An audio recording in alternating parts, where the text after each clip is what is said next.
Roger is a motivational speaker who helps others develop their speaking skills and maximize their greatness. Today we are listening to his speech, Picture This, which is about how sometimes in the worst moments, you can always find positive reassurance. It will be 8 to 10 minutes. Roger?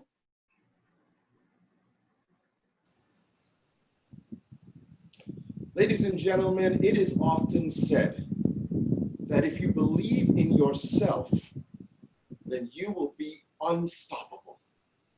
But in order to do that, you must imagine with all your mind, believe with all your heart, and achieve with all your might. For if you believe it, you will achieve it. Madam Toastmaster and my fellow believers, Dr. Martin Luther King once said, "The ultimate measure of a man is not where he stands in moments of comfort and convenience, but where he stands at times of challenge and controversy." Would we agree? Picture this, the year was 1988, and judging from some of you on the screen, you weren't even born. Heck, you weren't even a thought to your parents. I was in my junior year in high school. Now, before I go any further, I'm sure that some of you are saying, damn, he doesn't even look more than 25. And the other half of you is trying to viciously calculate his age. But I wish for you to stop, please. My track and field team just made it to the national championships. And our 4x100 meter relay team, consisting of Marlon, Lee, Ian, and myself, had just come off of winning the semifinals in a record time of 48.8 seconds.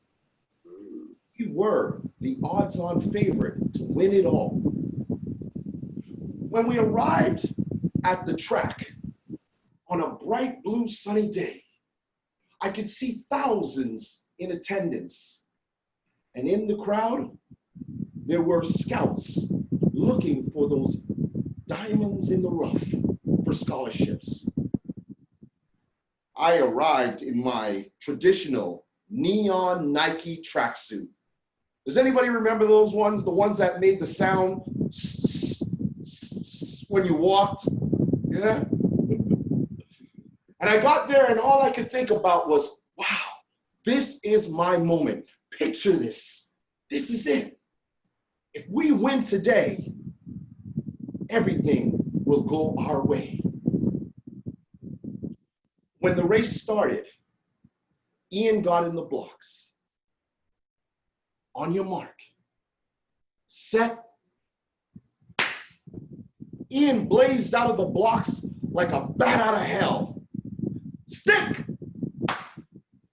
Lee scurried down the straightaway like a squirrel on steroids.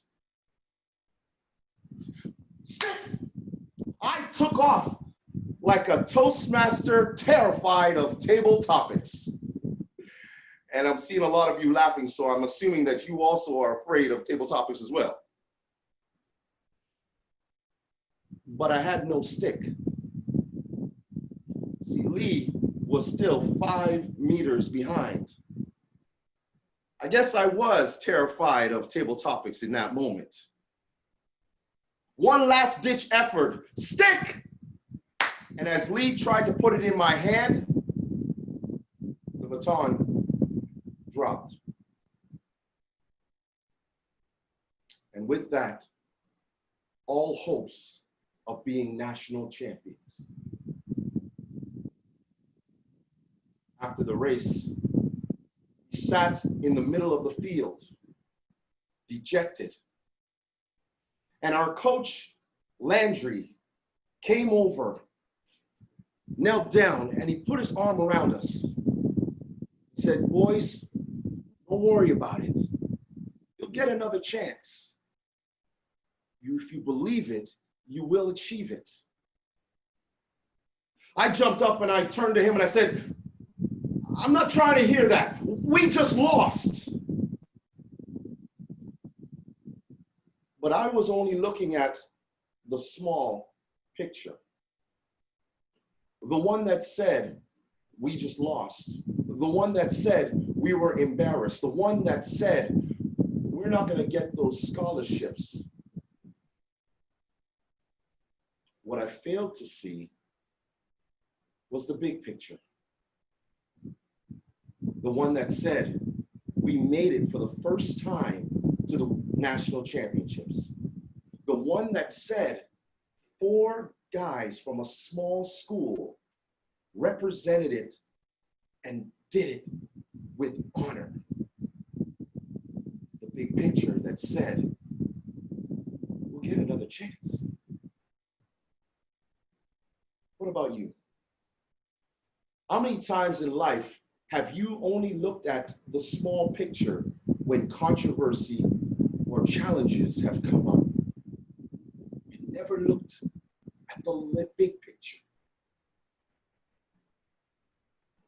27 years later, history would repeat itself on the grandest stage of them all, the 2015 World Championships of Public Speaking. It was my first time going, and I had created a speech dedicated to my grandmother. Does anybody still have their grandmother around or remember great times with their grandparents? My grandmother was everything to me.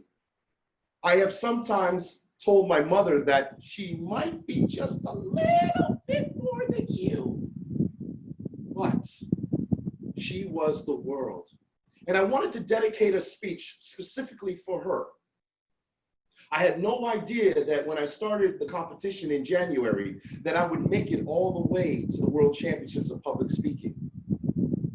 But with just a few weeks before the contest was to begin, my grandmother got sick. And I was asked by my mother to head down to Grenada to visit her. When I went down there, I could see a frail woman that was just a shell of herself. I did the speech for her, and she smiled with a smile that was as radiant as the sun. And I told her, listen, milady, I'm going to do this speech at the World Championships of Public Speaking. You can't do anything until I'm done. She smiled and shook her head. I told her that I was doing it on her birthday, August the 9th, knowing fully well that I would not be competing until the 13th. 2 days before I was to leave to go to Las Vegas, on the 10th of August, my grandmother passed away. I essentially had to go to Las Vegas and perform a speech which was a eulogy for the world to see. Can you imagine? When I got on stage, I did everything I could. And when it came to the one part that I really wanted to emphasize, and I had a mirror in my hand and I said, if you're searching for that one person who will change your life, take a look in the mirror. It all begins with you. I dropped the mirror and instantly remembered those 4 boys that competed 27 years ago. It was not until afterwards, while weeping outside, this big burly man came and stood in front of me. He looked at me. Are you okay? I looked up at him and no words could come out of my mouth. He turned, he put his arm on my shoulder and he said, it'll be okay. You'll get another chance. If you believe it, you will achieve it.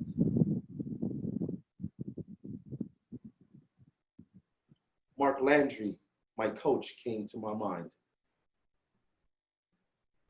I realized that I was still looking at that small picture, the one that said I did not win The one that said, I embarrassed myself. The one that said, I won't do justice for my grandmother. And I wasn't looking at the big picture that said, for the first time ever, I made it to the World Championships of Public Speaking. For the first time, I represented Brampton, Ontario.